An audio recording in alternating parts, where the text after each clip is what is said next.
of our very exceptionalism, which Barack Obama and his team of left-wing kooks have set about over the last 4 years to very deliberately deconstruct. This is a deliberate deconstruction and takedown of the United States of America. People have been very afraid to say that because it's politically incorrect to say. You kind of sound a little nutty when you say the President of the United States is the one deliberately trying to take down America. But you know what? It's true. And right now, with 19 days away from this election, there is no time to mince words. You can't go around to your family members, and believe me, I know from family members, okay, who are Alan Colmes is completely off the reservation. He is hopeless. However, if you have family members or friends or neighbors who are on the fence, who are thinking, well, gosh, golly, I just don't know, especially in this swing state, don't be afraid to call it as it is. Don't be afraid to say the truth. The man in the White House is a liar. He is a pathological liar, but it's all by design. And by design, I mean, he is deliberately taking this country down. He is destroying the free market system in America. He started right out of the box. 1, 2, 3. What did he do? He comes in and sets about taking down the 4 main pillars of the U.S. economy. They are the industrial base with the cars, the financial sector with the banks, the healthcare sector, and the energy sector. And he did it with all deliberate speed. Think about it this way. He comes in January of 2009. And what does he do? The American people are suffering because the financial crisis then became an economic crisis. So what does he do? People are screaming for economic growth and jobs. He turns to Nancy Pelosi in the House and Harry Reid in the Senate and says, write me a stimulus. I don't care what's in it. Fill it up with whatever you want. Just give me something and I'll sign it. So they do. Of course, it stimulated nothing but government, which was the point.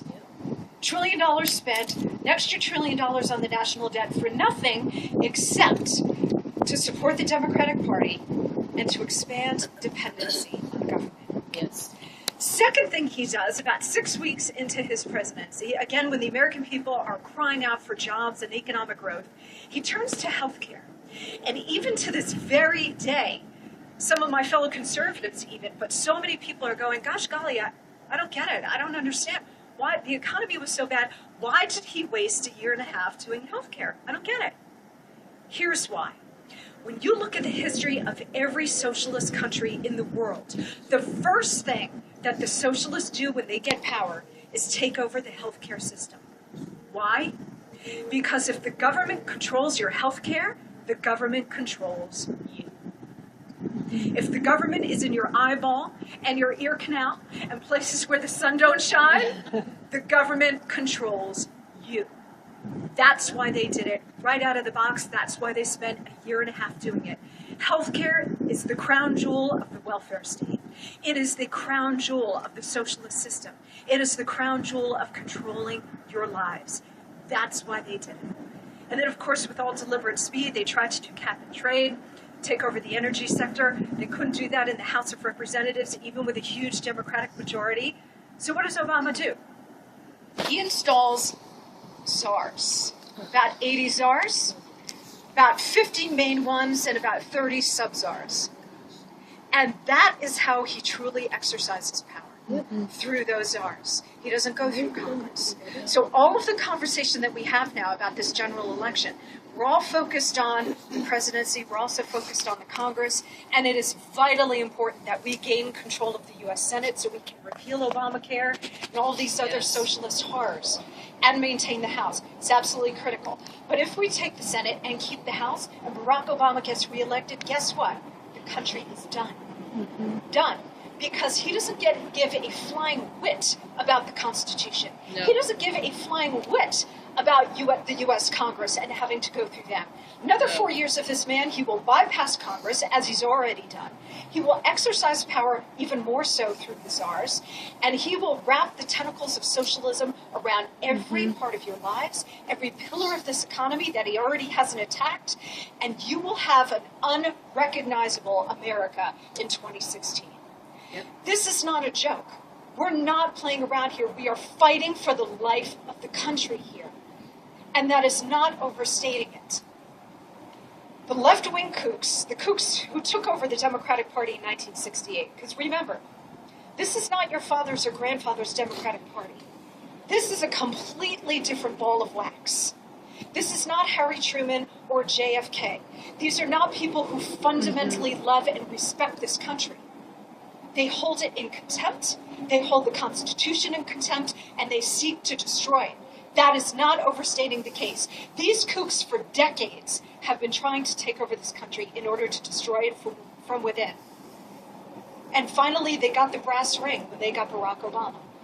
Think, when they took, and I write about this in my book, they took over the Democratic Party in 1968. After that point, the Democrats nominated kook after kook for president and could never get elected. Why? Because this country is a center-right country. So they nominated George McGovern, Michael Dukakis, Walter Mondale, for God's sakes, Al Gore, John Kerry, kook after kook, they could never win. The only time that the Democrats nominated a non-kook was Bill Clinton. And he won not once, but twice. Now, Bill Clinton is kooky in other ways, but he's not a far-left kook, or at least he is a pragmatist, so he understands how to govern. And he understood how to govern. His wife is a total kook, but that's a different story, okay? The kooks were dying to find the right messenger. And it wasn't until the advent of Barack Obama on the national scene where they found the perfect marriage of man and mission. First black president, charismatic, non-threatening to whites, could win over a lot of people. He was ideal, and they got it with him. And so in the last 4 years, the kooks have ramped through their entire agenda. They want another 4 years to complete the project. And remember, we're not talking about small projects here. We're talking about the big project of fundamentally transforming the nation.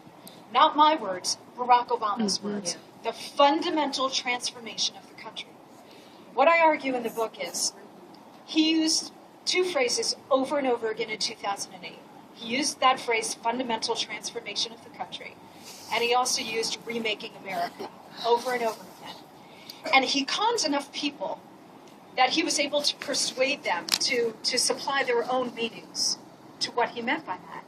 So everybody in the country was thinking, okay, well, I think he means we're finally going to get rid of Bush, or we're going to improve this economy and fix it, right. Or, wow, we're going to have a huge historic moment in electing the first black president.